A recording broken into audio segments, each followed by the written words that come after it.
I'm Andy Contaguglia, your corporate casual Denver-based business attorney, bringing you the Don't Skip the Legal podcast, where you can listen in on the real stories, the real stakes, and the real legal lessons from real business owners just like you. These behind-the-door conversations about business are instrumental to your success. This is where the deals are made, negotiations are discussed, and company problems are identified, leading you to overcoming the challenges we all face in our business. This podcast is your invitation to where the real business happens, and also where the best ideas take place. So let's get behind the doors in business and break down these legal lessons. And overall, remember, don't skip the legal.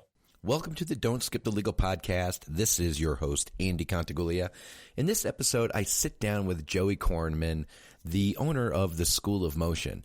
Now, School of Motion is a great online platform that helps people who are interested in learning motion design, graphic design, sort of like After Effects type of graphic design on the computer, and helps them learn how to perfect their craft. He has an amazing online platform, and I encourage you to check it out at www.schoolofmotion.com. This is an episode that the two of us recorded a few years back. I think it was back in 2018, where I sat down with him and just had an amazing conversation with him. It lasted a couple of hours. We ended up breaking up this conversation, or breaking up this podcast, into two episodes. In this first episode, we sit down and we discuss contracts for motion design and graphic design. So for those of you who are interested in building a business in the creative industry, we really sit down and break down the issues that creatives like you are going to need to help build your businesses. So without any further ado, let's dive into this episode that I did with Joey Korenman, School of Motion. Don't skip the legal.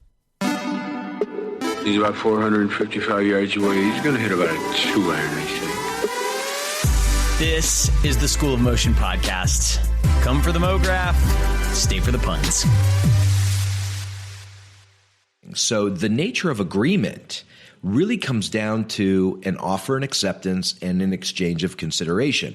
That is the bare bones legal definition of a contract. Somebody makes an offer, the other person accepts it. There's a mutual exchange of promises and the exchange of money and services, and you have a valid contract. That there is not a requirement that it be in writing. This episode will probably be one you go back and listen to multiple times. My guest today isn't someone you've heard of, probably, and he has never even made a single piece of motion design. But I suspect you're still going to love him for the absurd amounts of knowledge he is about to drop. I would like to introduce my friend Andy Contaguglia. He happens to be a lawyer in Denver, Colorado, who works with small businesses.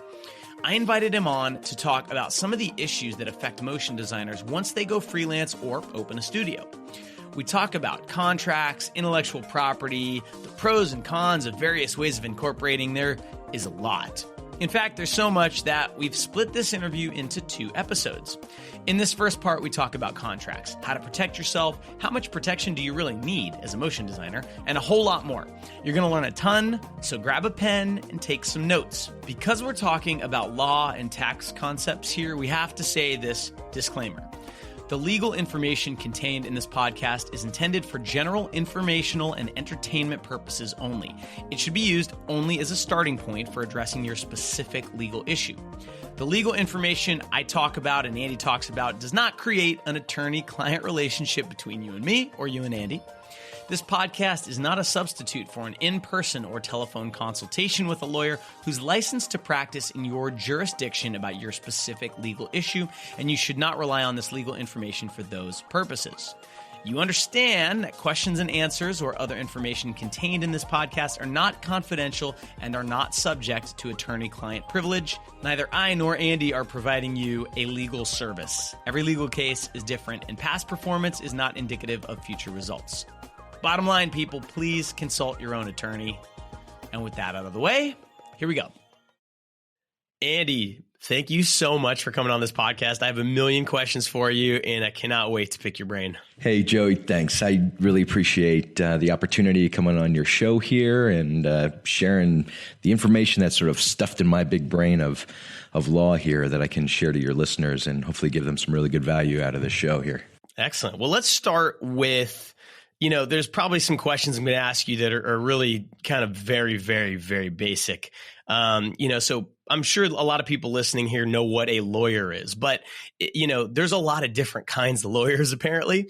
So I'm wondering if you can just give us a little background on what kind of law you practice, who your clients are generally and what you do. Absolutely. Let me give you a little bit of background about me.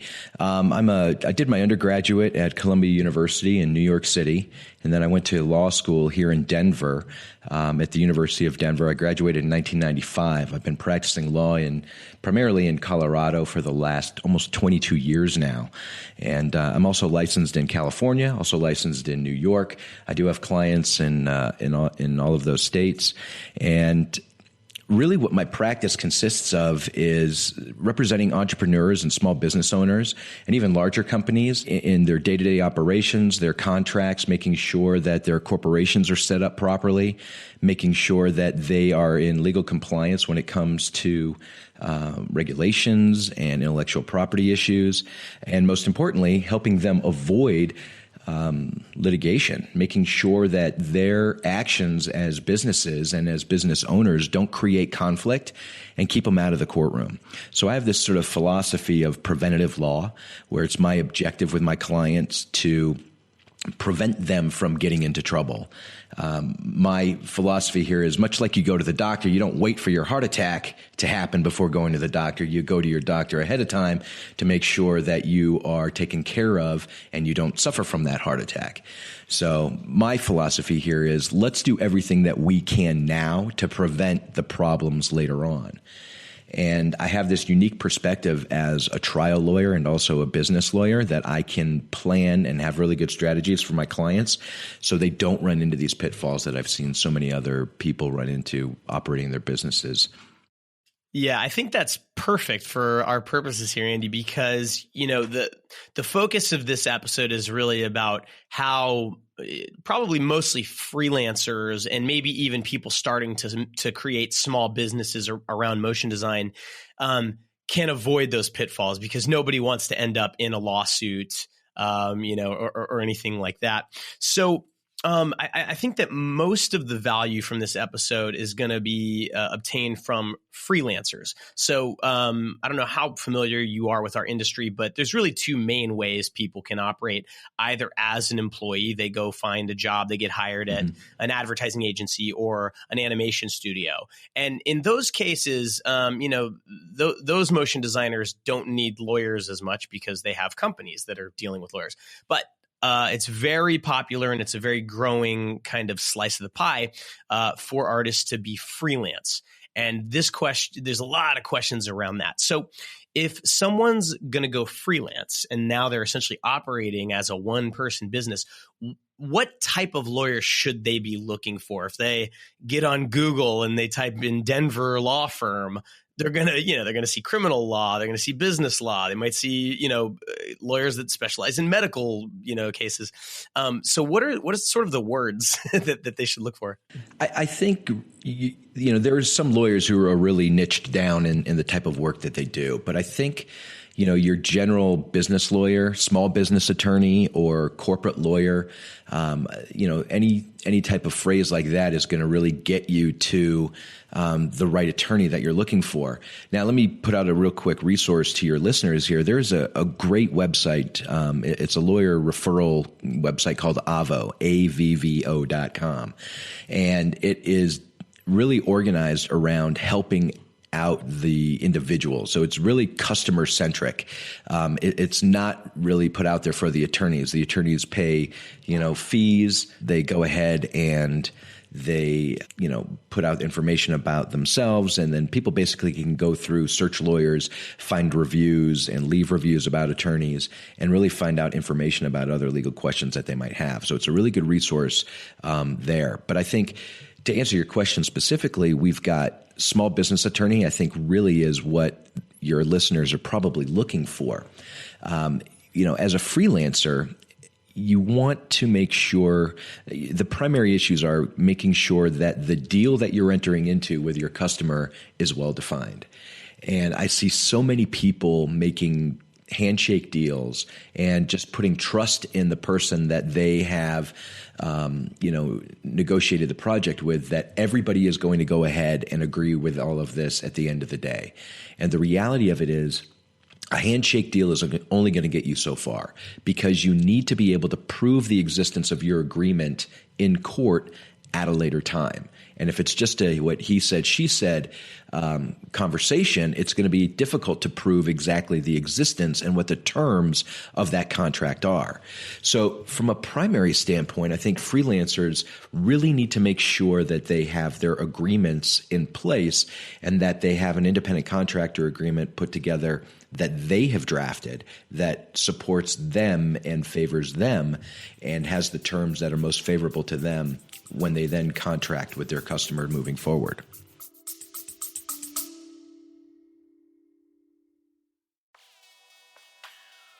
Let's take a moment to acknowledge the importance of legal knowledge in the business world. Legal issues can be a minefield, but they don't have to be. That's why I am thrilled to introduce you to a resource that will be your guiding light through these challenges. Get ready to discover the ultimate legal companion for entrepreneurs. I am excited to introduce you to Don't Skip the Legal, the startup guide for entrepreneurs and business owners, your ultimate companion for conquering the legal challenges of entrepreneurship. It is authored by me, Andy Contaguglia, a seasoned business lawyer based here in Denver, Colorado. This book is your roadmap to navigating the legal landscape with confidence. Inside, you'll find valuable insights on choosing the right business entity, understanding fiduciary duties, tackling financing options, hiring employees, and even nailing down the perfect business name and location. But that's not all. You can get your hands on this essential guide in both Kindle and paperback form, making it super convenient for you.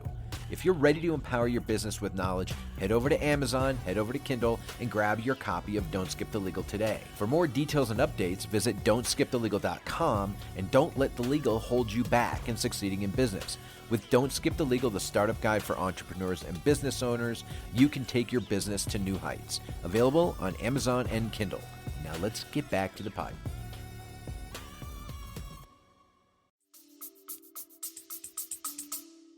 All right, so that's really good advice, and I think we should dig into this a little bit because I've kind of heard arguments both ways. And when I was freelance, I very rarely had contracts, and I'm sure you're probably shaking your head, you're clicking your tongue at me right now. So I kind of want to play devil's advocate here. Okay. So let's say the average freelance job that someone might do might pay them $2,500. And, it's a relatively simple thing. And, okay, so I want to have a contract in place that spells out all of the details of what I'm going to do and how I'm going to do it and how we're going to interact and how payment's going to be set up and what happens if you don't pay me. And I'm going to have to pay a lawyer to do that. And lawyers ain't cheap, man, So on a $2,500 job, if I got to spend 20% of that just to get a contract and back and forth and on top of that, a lot of times for freelancers, these jobs come in right at the last second. Hey, can you start in 3 days? And there's not always time to work out the perfect contract with the lawyer, with the client. Their lawyer gets involved. You go back and forth. So I'm wondering if you can talk a little bit about that. Is there sort of a balance between the ideal situation, which is a rock solid contract both sides agree on, and the realities of contracts cost money and they take a lot of time? Yeah, let's sort of dig into that a little bit more. So the idea here is, again, think back to my premise, which is preventative law. As you develop your business, as you develop your brand, as you develop your the way that you operate as a business, not as a photographer or designer or anything like that, but as a business in general, my hope is that you have more than one deal. So you're not hiring a lawyer for one deal. You're hiring a lawyer to put together a contract that you can use on every deal. So let's just say you're going to spend $1,000 for a lawyer to draft you a really good contract that is then something that you use for every deal that you do. And you do 10 deals a year and you've made 25 grand on your animation at $2,500 a pop. You've now spent $1,000 to get $25,000 in business. So now the percentage, there, it's not eating up half of what you're making. You're protecting yourself later on down the line. You're protecting yourself from maybe not this first person that you're doing business with, but maybe the 10th person that you're doing business with down the line who is going to be upset because it wasn't well defined. And what these contracts do is they allow you to, really outline in detail the scope of work that you're going to do, how much money needs to be paid up front, how it's going to be earned over the scope of, the work that you're going to do, and then, when the due date for the project is going to be. And then a big thing here, and I've seen people run into this, is who owns it? Who owns the work at the end of the day? And what happens if you don't get paid? Do you still have to, supply the work? And, there's a lot of those, little nuances, I think, that people need to really take into consideration as part of their contracts. And then assignment of the intellectual property. Because if you create a logo for somebody and you animate a logo, and then that has copyrightable value, but under the copyright laws, somebody has to own that. And if you are creating it, by nature of the fact that you are the creator, you own the copyright in it until you transfer the interest in that copyright to somebody else. So as part of these agreements, your listeners need to be able to take the information or take the design that they've created and transfer the intellectual property rights to their customer, who can then go and copyright it with the Copyright Office at that point. So those are, some of those smaller nuances, I think, that people just forget about. They think it's just a matter of, I'm going to design and you're going to pay, and it's as simple as that. But there are, many, many more, things involved in that. I think one of the questions that recently came up, which is, hey, who owns let's see, I can design the logo for you, or I can design the animation for you, but who owns the raw files at the end of the day? Who does that get to go to? Does the designer get to keep it, or is it part of the intellectual property that needs to be transferred to the other person, to the customer that they're doing? So those are the types of details that you can work into a contract that you can really sort of draft favorably to yourself, that your client will get the ultimate product, but you get to keep the raw files, or that you want to maybe get a license back, so to speak, that you can use what you created as part of your portfolio for other people to look at to see what you're capable of doing. If you were to give over all copyright interest in it, you would not be able to do that kind of thing. So, giving yourself back and, a license to be able to use what you have created for your own marketing purposes, for your own portfolio purposes, that's something that's really important to be taken into consideration too. Okay, so there's a lot there, man, and it's interesting, so it kind of seems to me, just the reality of working in the industry, things move quickly. There's just sort of a baked in aversion, I think, from a lot of artists to stuff like this, where it's like we just kind of want to do our thing and make the pretty looking animation, and this kind of stuff it feels difficult and alien and foreign to us. And in 90% of the cases, everything kind of works out okay, even though there's no contract. So I'm wondering, what should we be worried about? I mean, I've only had a couple of jobs in my entire career that didn't have contracts go south. But I'm sure you've seen many, many situations where there was no contract and things go south. So I'm wondering if you can kind of imagine, a motion designer gets hired by a client to make a commercial, they make it, and they don't have a contract. What are the types of problems that can pop up at the end of a project with no contract? Let me sort of clarify one little piece of information that you're passing on. And you talk about the existence of a contract and not a contract. And I think really what you need to clarify here is a written contract versus an oral contract. Because parties can enter into an agreement through just verbal communication, or just through identifying what the terms and scope of the agreement is going to be, just through interchanges of emails, that kind of thing. So the nature of agreement really comes down to an offer and acceptance and an exchange of consideration. That is the bare bones legal definition of a contract. Somebody makes an offer, the other person accepts it. There's a mutual exchange of promises and the exchange of money and services, and you have a valid contract. That there's not a requirement that it be in writing unless it falls into a category of contracts that must be in writing. I don't want to get into that detail because that's a whole nother conversation. But for the purposes of your listeners, the agreements that they're entering into can be oral. And that really is what it comes down to. And at the end of the day, the hardest part is proving what the terms are. So a real quick story. So are you familiar with Marcus Lemonis, the prophet? No.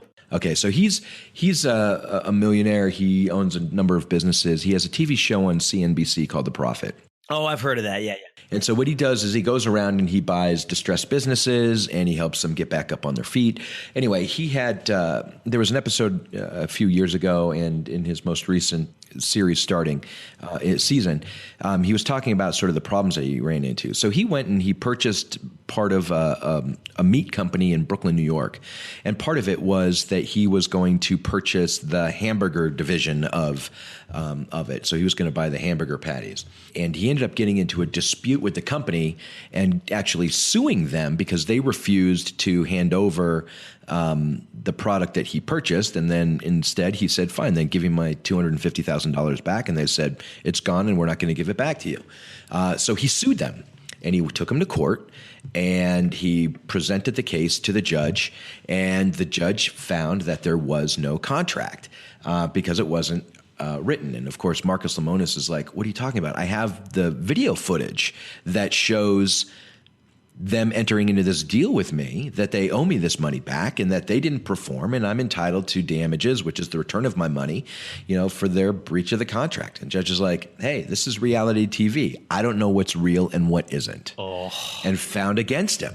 So here you have a situation where it was all on videotape. I mean, everything there was recorded, the handshake, the words, the nature of the agreement, everything. And a judge is saying, I don't know if it's real. That's troubling to me because I think the judge really overstepped his boundaries in making that decision. But again, maybe he was like, hey, here's, big old TV star trying to sue this small company, in Brooklyn, New York. And here we are in New York. And who knows what was going through his mind. But that just goes to show you that the nature of agreement is always ambiguous. So the more proof that you can provide, the better it is. And I remember a time, this is a few years back, where one of my clients was sued by a photographer, who alleged that my client had hired him to do some photography work. And my client's like, I never hired this guy to do anything. All this guy wanted to do was have access to my property because I had neat things on my property, and he needed to run around and, wanted to take pictures of things on my property. And he's like, that's all I thought I was giving him access to do. So the guy comes onto his property, spends a day on his property, takes some pictures of some really neat things that are on his property, and then manages to send him a bill for $3,500. And he's like, what the hell are you doing? And he's like, this is what you paid me to do, what you asked me to do. And he's like, no, I give you access to my property to take pictures for yourself. And if you happen to be able to take a picture that I wanted you to take, I would buy that picture from you.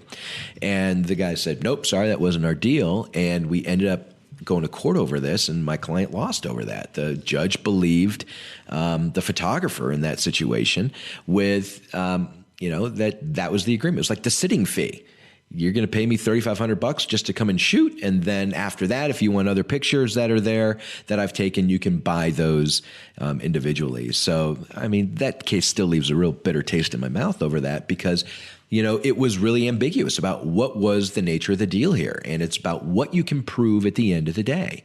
And a written agreement really settles all questions about what the deal is. So that was a real long way of getting around to, answering your question, which is, about these contracts. Do they have to be in writing? No, they don't. Why should you put it in writing? It's better. It's easier to prove. So let's do a hypothetical here. Okay. Let's say a client contacts me and they say, hey, we want you to create a 1-minute video for us and we're going to put it on YouTube. Okay, great. And I send them. So the way I used to operate is I would send a deal memo. All right. And the deal memo would say, here's the amount I would charge you. Here is exactly what I will provide. Here are a list of services that if I provide them, I bill that separately. That you will pay me this way, 50% upfront, 50% upon completion, net 30 payment terms. It really spells the whole thing out. And then at the end of that, the client would look it over and they say, yes, I agree to these terms. Now, doing that, is that legally binding? Absolutely, it is. Absolutely. You have put out the offer, which is your scope of services, the details of what your expectations are from your standpoint in terms of what you are going to do.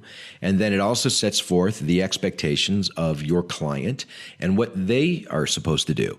I'm going to do these list of things, A through G. And when I'm done with it, you're going to pay me $2,500 for completion of these services.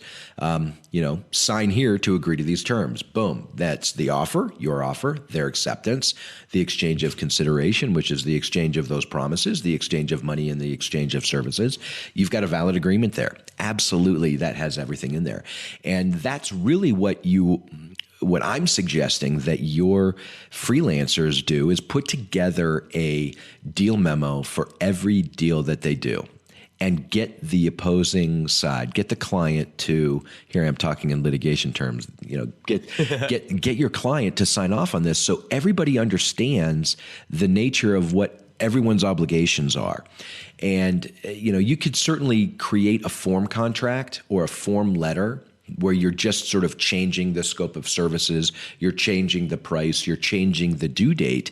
But it's really important to really have that dialogue with your client, not only to build a relationship with him or her, but to make sure everybody's on the same page concerning the obligations that each party is expected to do. So I've, now running School of Motion, I've had plenty of experience doing contracts with lawyers and things like that. And one of the things that always happens is, lawyers are very good at thinking about all the angles and all the potential things that could happen. And so, looking back at my old deal memos that I would do with clients, there were a million things that were not in there. What happens if the job gets killed in the middle? What happens if the day before I'm supposed to start, something bad happens and I'm unable to do the job? What happens at the end of the job if they don't pay me on time? And like you mentioned earlier, who owns the files used to create the final work? So, in the absence of all of that stuff, what happens legally if there's a disagreement at that point? Well, that's a good question. If it's not in the contract, then you're going to have a real hard time enforcing those extraneous aspects of it. So the more detail you can put into that contract, the better it's going to be for you and the better it's going to be for your client, actually, because then everybody is on notice as to what they have to do. So when, if you're just putting forth the deal points, I'm going to animate, it's going to be a 1-minute short, it's going to include these items, you're going to pay me, and, something real simple that you could put in there, which is I'll deliver it to you once you pay me. Or what you can do is, and that's really sort of the hard thing to do. And there are ways that creative people can protect what they have put together by putting like watermarks, across the, across the image that says this is a draft or, created by Contaguglia, so that way nobody's going to be able to take it and put it up on a website without, giving you credit. And people will see that hasn't been paid for. But those are the types of things I think you can do to protect yourself. But getting back to the contractual agreement, you need to really define those extra pieces of it, because a deal memo isn't going to, really include those things, because deal memos typically are real short and basic. If you can elaborate on it and create it into a more detailed contract and include those, I think you're better off protecting yourself that way. I really like the idea of this. And so let me just make sure I understand it, and I'll sort of act as everyone listening. So using a deal memo, and the reason I used it was because it was simple. It was one page. It had, 90% of what needed to be on there. And it was really easy for both sides to look at. But maybe a better solution would be to take that deal memo and just extend it a little bit and work with a lawyer to put all of the other what ifs in there. Who owns the IP at the end? Are there any, a lot of times it depends on the job. Sometimes clients won't let you put things on your reel. And so if they say, we want to pay you to do this, but you can't tell anyone you did it, well, then what happens? Like, does that increase the price? Are there other terms that, that get changed? And basically create a deal memo that's maybe 2 pages and has all of those details in it, and then modify it a little bit each time for various jobs? Yes. I think what you need to do is create a sort of a template that you're able to manipulate a little bit. The template should have, who the parties are. Obviously, you need to know that, the terms of the payment, the scope of the work. But then there are other things that I think should be included, which is who's going to own the intellectual property at the end of the day, at the end of the project. Nowadays when you're doing business over state lines, and I would expect that many, if not all of your listeners are doing work for people in other states, at least at some point in time. But what happens if there is a dispute concerning this contract? There is a principle of law called jurisdiction and venue, and that is basically where can you sue somebody? And you can contract for those things. So typically what you do is you'll put into a contract, in the event of a dispute, the parties agree that I get to sue you in Tampa, Florida, or I get to sue you in Denver, Colorado. Typically it's going to be where you are, so the other party doesn't get the advantage when you have to fly to New York and sue them in Manhattan. Right. So you contract that in there, and it's called a choice of venue clause. And there's also what's referred to as a choice of law clause. So you can contract to determine what state's law is going to govern your contract. So if you're doing work and you're in Florida, then you'll put provisions in your contract that are going to be favorable to Florida law, and you'll put in there that the parties agree that Florida law will control. So, and that if I'm ever going to sue you, I get to sue you in Florida, and you agree that I can sue you in Florida. And that becomes something that's very advantageous to you to do if you ever get into a contract dispute. And that's something that the other side has to think about when they are like, oh, great, I'm going to fight, it's a $2,500 contract. Do I really want to go down to Florida and spend, a day in Tampa having to defend this damn thing? It's going to cost me more to go down there and do it and hire a lawyer and everything like that. So you're trying to draft these contracts that give you as much advantage as possible. All right, so you brought up 2 things I want to talk about. So why don't we first talk about this? You brought up a very good point about defending contracts. Right. And I've heard, I can't remember who said this, but I've heard many times a contract is only worth what you're willing to pay to enforce it. So and I want to look at this from the other side. So typically the biggest complaint that I hear from freelance motion designers is the client hasn't paid me yet. They're 3 months late. I'm still waiting on the check. And even if you have a contract that the client agreed to that said they would pay you 30 days after receiving the invoice, well, if it's a $2,500, let's say they owe you $2,000, right?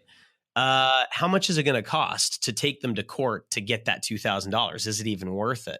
So can you talk about that a little bit? Like what happens if they won't pay you, or they're just dragging their feet and now you have to pay to sue them? Welcome to what we refer to as a business decision. And I'm a firm believer that, I've put out a number of videos on this, which is the last thing you ever want to do is go to court. I mean, look at the example with Marcus Lemonis. It's never clear cut, because what I have seen happen is this. So I've been on both sides of that hypothetical. I have represented people who, don't want to pay somebody, and now their website is being held hostage because of it. I've been on the other side where people are like, well, I gave them the information, I gave them the website design, and now they're not paying me. And then when you go and you reach out and you go, all right, listen, I'll send a demand letter out for you. It'll cost you, an hour of my time. I'll go ahead and put it out and see what happens. And then what ends up happening is, I'm not going to pay that guy anything because he did a shitty job. And now you're into this, great. The scope of the work now is different, or now you're being accused of not living up to what you were asked to do. I wanted this website or I wanted this animation that did X. You provided me a website or animation that did Y. So you didn't live up to the terms of it. So guess what? You can redo it to my specifications, or just leave it where you are, and now you've just, the only thing you've lost at that point is time, if you haven't really submitted everything over. But, there are other ways that you can manage that too. So here's what I think, from a real practical standpoint, people can do when it comes to this type of services. And I think what you do is you put what's called milestones into the contract. So what you do, you'll have a meeting. And this is why communication is so very important. And this is where you got to be a business owner. If you don't want to be a business owner, then go work for somebody. Go become a creative in an advertising agency where you can just sit down and create, and not have to worry about the business aspects of it. But if you're going to freelance, put on your business hat and act like a business owner first. Preach. Because it's your livelihood that's at stake. Sorry, let me step down from my soapbox here real quick. No, I love it. Keep going. But what I think you can do, and this is what I've counseled people to do, is put in milestones. Milestones will basically say, I will have a representation of what I'm planning on doing to you in 14 days. I will send it to you, and we will sit down and we will talk. You tell me if you like the concept that I've come up with. You tell me if you like the colors that I've come up with. You talk to me about whether you like the way that I've animated this or whatever it is in this concept. Yes, I do. I love it. I like this. I don't like this. I like this. I don't like this. And you make those changes. Then you come back and say, great, I will have these changes to you in another 2 weeks. Then you go ahead and you make those changes, and then they look off on it and they look at it again and they say, yes, this is exactly what I like. This is exactly what I want to do. And then you can finalize it, put together the final product, and then they've looked at that and said, yes, I think this is great. This is exactly what I want. And then you can, pull the trigger and execute. And at each of those milestones, what you can do is have a portion of your payment given to you. So let's say you have a $2,500 job. You can have half of it done up front. So you give me a down payment of half of my fee, so $1,200, $1,250. And then at the first review, you'll pay me, once you have accepted the first review, you pay me a quarter of the remainder. And then at the final product, you give me the last quarter of my money. And now you've got the complete product. You've received all your money. They've got what they want. And you've had that opportunity to communicate to make sure that everybody is on the same page in terms of the product that is going to be delivered at the end. That's very, very smart. And that's always the way that I've done it. It's very common to do 50% right up front and then 50% upon delivery. And then for bigger jobs to split it into, 33% or 25% and have milestones like that. And I think that's really helpful, because then at the end of the day, if you deliver the project and they don't want to pay you that last payment, it's not, it's a much smaller percentage. Can you give us some sense of, let's say that someone owes you 10 grand. You didn't have a good contract. You didn't do milestones. They owe you 10 grand. What's it going to cost? And assuming that you have it in writing somewhere that they actually do owe it to you, what's it going to cost to bring someone to court and get that 10 grand back? Well, good question. And that sort of leads to another provision that I think is very important in contracts, and that is an attorney's fees clause. So depending on the state that you live in, you are only entitled to attorney's fees if the law that you're suing under allows for it. So like you're suing, like employment discrimination or something like that, that provides an attorney's fees, recovery if you prevail in the litigation, or if the contract that you are litigating about provides for it. So if you just do a deal memo and it doesn't have an attorney's fees clause, you're going to be throwing money at a lawyer and never getting it back. But if you put in an attorney's fees clause into your contract that says, in the event there's a dispute about this contract, the prevailing party will be entitled to reasonable attorney's fees. So if you don't get paid for the work that you've done, then you can hire a lawyer, go ahead and pay the lawyer, and then add what you have paid to your lawyer as part of your damages when you seek your recovery later on in court. So an attorney's fees clause is really important in recovering and getting back what you're putting out to enforce the agreement. Absent that, you're not going to be entitled to attorney's fees. You'll be entitled to your costs, but you won't be entitled to your attorney's fees. Now, again, I preface that very generally because, some states allow for it, and it's really a state-by-state specific thing. So, depending on where your listeners live, they need to check locally on that. But for the most part, the general rule is you're only entitled to attorney's fees on a breach of contract case if the contract allows for it. Got it. Okay, so let me try to recap this, make sure. I feel like I want to do this a lot in this episode, just to kind of recap, make sure I understand it, make sure the listeners can grab everything. So if someone owes you money and they're not paying, they're dragging their feet, you question whether you're ever going to see that check. You have three options. Option one, you talk to your lawyer and you have them send a demand letter, I think you called it, which that's a really brilliant idea, because I suspect that a well-worded letter from an attorney on an attorney's letterhead, that probably has some weight to it. And I guess that probably works a lot of the time. And that's 1 hour of a lawyer's time, a few $100, no big deal. You also, as a business owner, have to weigh the cost and the benefit. If you're owed 10 grand, it's probably worth going to a certain amount of trouble to get that. If you're owed $1,000 and the demand letter doesn't work, you might, honestly, the best thing to do might be to just kiss it goodbye. Well, it depends. And sorry to interrupt you, but I think that most states have small claims courts, and for a small sum of money, you can certainly bring a lawsuit against somebody for a small sum of money in small claims court. And you don't need, and small claims courts are designed for people without lawyers to litigate their cases. So think Judge Judy or Judge Wapner, and in that respect, that's a very simplified version of a small claims court where people are representing themselves. You don't have the formal rules of evidence. You don't have the formal rules of procedure. It's you get up at your podium, the other person gets up at their podium, the judge says, all right, you're suing for $2,500. Tell me what happened. I created this website and he didn't pay me. Great. What's your side of the story? Yeah, he created a website, but it sucked. I don't want to pay him. All right, now we got to come up and decide, why did it suck? Yes, it did. No, it didn't. And the judge has to ultimately decide, great, pay him his $2,500 or don't. And at the end of the day, anybody can go to small claims court, and really all they're losing is their time. Most small claims courts, like here in Colorado, have a limit of what, the amount of money that you can recover. In Colorado, it's $7,500. If you're asking for more than that, you need to go to a different court to do it. You can't recover that in small claims court. But if you're looking at higher amounts like $15,000, $20,000, $30,000, $50,000 in fees, which do exist, I've litigated those. You're going to be typically in the district court. You're going to be fighting it at a higher level, but it's very, very expensive. And having litigated breach of contract claim, I've got one going on right now. I mean, it's a $600,000 breach of contract case, but our clients are going to spend, $100,000 just trying to litigate this stuff in district court. It's not cheap to do it at that level. So I always look at it like, all right, listen, you can hire a lawyer to do this for you. If there's an attorney's fees clause, it becomes a better investment.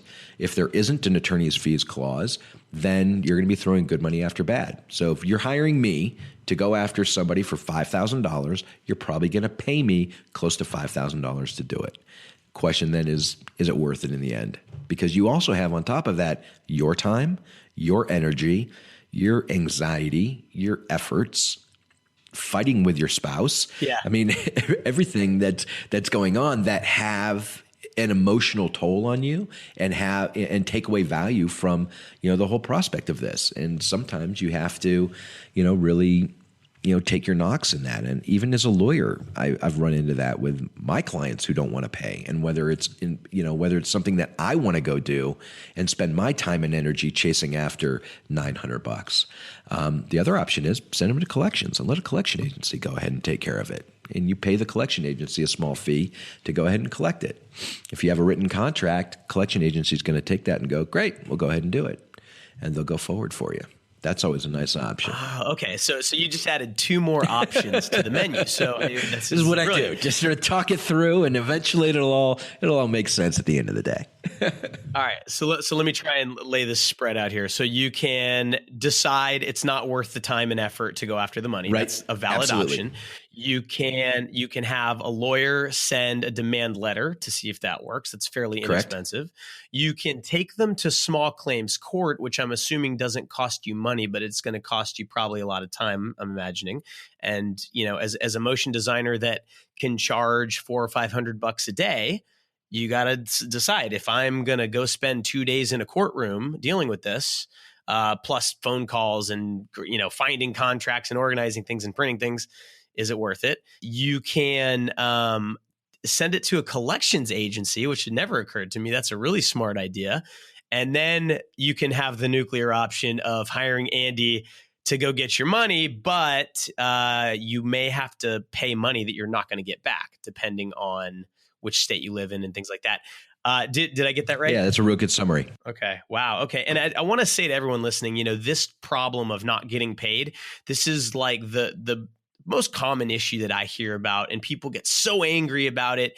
And I think you did a really good job, Andy, of pointing out that this is just unfortunately the way the world works. And if you're in the game of business, sometimes this happens, and it's just, there's options to deal with it. But one option, and an option that I've taken in the past, is just say, okay, I'm not getting that money, and move on with your life. Yeah, and that's why I started this entire conversation with, it's a business decision. I mean, when you really raised some really good points, which is great. If I have to go spend a day in court, it's to get, $800. What am I losing in the process of doing that? Well, it's a day that I can't work.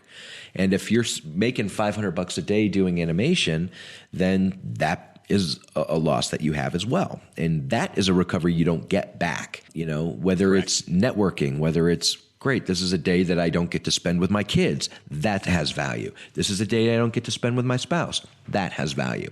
This is a day that I don't get to meditate, walk my dog, go to the park, whatever it is that you have set up for that day. All of those things have value. And it's important, before you really make the decision to pull the trigger on bringing a lawsuit against somebody, what's the toll going to be on you from not only a business standpoint, but from a financial standpoint, from an emotional standpoint? All of those things people don't take into consideration. And I have had this conversation with so many people when they come in and go, yeah, I want to sue somebody over $25,000. And I start looking at the facts of the case and running it through. And I'm like, all right, great. Why do you think this person didn't pay you? Well, they don't want to pay me because they weren't happy with the work that I did. Okay. Did you talk to them about it? No, I didn't. Well, do you think you provided the service that they contracted for? Absolutely. Well, you've got two different opinions here. So this is going to be a conflict. They believe you didn't do the job. You believe you did. And so now there's a chance that you could lose. So there's always that option, which is, do you want to go to court and risk losing? Because that is always a possibility. E.g., look at Marcus Lemonis showing up with video footage of his contract, and he lost. So there's always that possibility. So you could put in all of this effort, lose all of this value, and in the end, still get nothing. So all of these factors need to be taken into consideration. And oh, by the way, if you've paid your lawyer to represent you, guess what? If you lose, you still got to pay your lawyer. Yep. Oh man, there's so much good stuff in here, Andy. All right, I have one more question about contracts. Then I want to move on. So let me think about how to put this. So I think one of the things that holds people back from dealing with contracts and lawyers and things like that is that there is sort of this power imbalance. If you're a freelancer, your livelihood, your ability to pay bills, it depends on clients being willing to book you. And so when someone comes to you and says, hey, I have a job, I'd like you to do it, you feel very grateful to them. And they, in that relationship, have the power because they could hire anybody, but you need them. Essentially, it feels like you need them more than they need you. And so there's a little bit of fear. Okay, well, I have this deal memo that Andy, built up for me, and it has all these terms that are very favorable to me. But when I show this to them, their lawyers are going to look at it and laugh and say, we're going to cross that out. We're going to cross that out. We're going to cross that out. So I'm wondering if you can talk a little bit about that and how does it work if you show a contract to someone and they're like, well, that's just not what we do. We only pay once you've delivered. We're not going to do 50% up front, stuff like that. Yeah. The hardest thing you will ever have to do in business, walk away. Walk away. I understand and I appreciate that people want to find value within themselves and that they want to be able to do business. And believe me, I've been there too. I started my business. I mean, I've been a lawyer for 20 years, but I only started my company 10 years ago. And believe me, I still have the ups and downs. And I have people coming in, trying to change my fee agreement. Well, I'm not going to agree to this, and I don't want to do this and all of this thing and all of this. And of course, I can look at it and I can decide, all right, is it really a big deal to me if they don't put half the retainer down now? Whatever. And I can sort of make a decision and make a gauge as to, whether I want to make changes to my agreement. But if somebody comes to me and starts saying, well, I'm not going to agree to this one term and it's a deal breaker for me, I'm like, great, then you're going to have to go find another lawyer. It's as simple as that. And I think the hardest thing for people to do, if your client really, really wants you, Joey, they will accommodate what you do. And you need to have the guts to stand up to people and say, listen, this is the way I do business. If you want me to do your animation, and oh, by the way, I'm better than anybody else around, you're going to have to agree to my terms. That's how good I am. But if you're starting and you're struggling, you might have to make a few little changes and you have to make the decision. Is it worth it to me to take this one provision out because it protects me, or not, or go forward with it? Yeah, I love, what I'm getting out of this conversation so far, and you're being super honest, which is awesome. Like, there is no right answer. Like, there's a best case scenario where you have this contract that, protects you financially. It protects you in terms of you own the work that you did, or you own the rights to display it on your portfolio. And there are times when clients are going to say, no, we don't want you to do that. And you either make the really difficult decision to walk away, or you make a calculated bet and you say, you know what, I think in this case, it's worth it for me to give up that protection because I think in the long run, it's going to help me. And I think everyone listening should just kind of just realize that in the game of life, in the game of business, there are no guarantees. And you're going to get burned regardless of how well you prepare eventually. And everything Andy's saying is it's just smart things to think about and to slowly, piece by piece, build this armor around yourself, I think, to try and avoid these types of situations. Right. And the hardest thing that I've seen people do is have to walk away from a deal. I mean, maybe you've got your cable bill coming due and you're like, shit, I'm low on money. I need this deal. And you sort of sell yourself out to go ahead and get this deal only to have it come back and bite you. That is a problem. But I think, everybody listening to this needs to be confident in their abilities, understand that, yeah, people could go someplace else, but everybody has the line that's important to them. And I would rather err on the side of caution and hope nothing ever happens, or, walk away from a deal. And as I've said, I've walked away from deals. I've counseled my clients to walk away from deals. It's a very difficult thing. And after long conversations, and I have had long conversations, I mean, this one that you and I have been chatting about now for the last hour or so, Joey, we've gone through the gamut of all the possibilities. And the reality at the end is, well, you could just walk away from this. Is it really worth it in the end? Go find another deal. And, it's kind of like dating. I mean, do you want to date somebody who's asking you to change you? And no, you don't. You want to be you. And I think when you start establishing a precedence as to this is the way I do business, I'm not going to change. You don't like it that way? Go find somebody else. You don't like my McDonald's hamburger? Go down the street to Wendy's. You don't have to do it. This isn't Burger King. You don't get to have it your way. It's my way. We're going to leave it there for now, and I know you're dying to hear the end of this conversation, so don't worry, it's coming. In the next episode, we'll cover the topic of incorporating, and it's a deep topic. And in the meantime, head over to contigulia.com/School of Motion. That's CONTIGUGLIA. andycontagulia.com/schoolofmotion. Andy has left a little gift there for our listeners, and you can learn more about Andy's law firm and get a bunch of great legal tips at the same time. As always, all the show notes are available on our site. I want to say thanks so much to Andy for coming on. Thanks to you for listening, and stay tuned for part 2.